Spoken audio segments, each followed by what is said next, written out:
odiei meus 7 filhos, o meu sangue eram 6 e um peguei quase um mês. Fui viajante, fui roceiro, fui andante, e pra alimentar meus filhos eu comi pra mais de 3.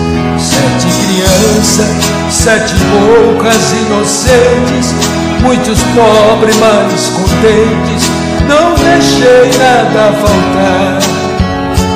Foram crescendo, foi ficando mais difícil, trabalhei de sol a sol, mas eles tinham que estudar. Meu sofrimento, ah meu Deus, valeu a pena, quantas lágrimas eu chorei, mas tudo foi com muito amor.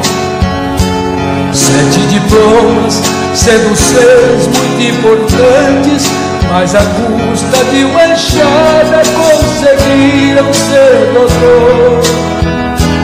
Hoje eu estou velho, meus cabelos branqueados, o meu corpo está surrado, minhas mãos nem mexem mais.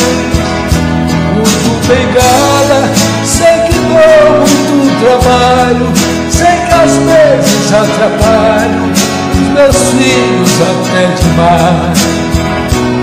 Passou o tempo e eu fiquei muito doente, hoje vivo num asilo e só um filho veio ver.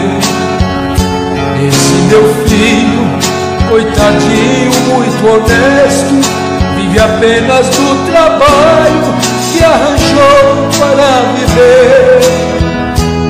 Mas Deus é grande, vai ouvir as minhas preces, esse meu filho querido vai vencer, eu sei que vai.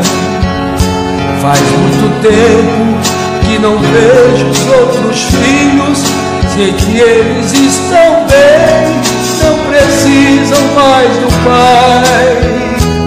Um belo dia, me sentindo abandonado, ouvi uma voz bem do meu lado: pai, eu vim pra te buscar. Arrume as malas, vem comigo, pois venci. Comprei casa, tenho esposa e seu neto vai chegar. De alegria eu chorei olhando no céu. Obrigado, meu Senhor, a recompensa já chegou. Meu Deus, proteja os meus 6 filhos queridos, mas foi meu filho adotivo que a este velho amparou.